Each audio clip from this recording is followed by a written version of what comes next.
kemi një marrëveshje pa mandat, një marrëveshje e cila ka qenë e lokalizume, por që ka te kalu autorizimet. Gjithçka do të zbardhet me kohë, por e mbajmë si rast izolum faktikisht. E nuk ka të bëjmë me asnjë lloj aprovimi, ka të bëjmë me reagim të zbardhën, është eksplicit reagimi, mund me thonë drejt, por kjo është çështje që kalon për një proces.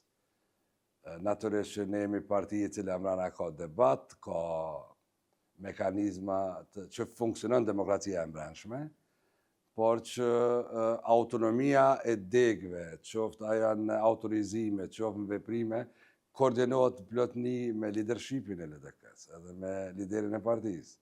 Këtu nuk ka pas koordinim plot, dhe deklarata e nënvizon që aktivizimi i mekanizmave statutar do ndodhen në një periudhë pas ballotazhit, sepse krejt energjit edhe këtë angazhimet ka të bëjnë tash me ndërtimin e angazhimeve të përbashkëta, më përballu 9 komuna në cilën ne jemi në ballotazh. Kjo është prioritet kryesor, por reagimet vështëri u pan, edhe reagimet strukturore të njerëzve edhe të varësve politik atje.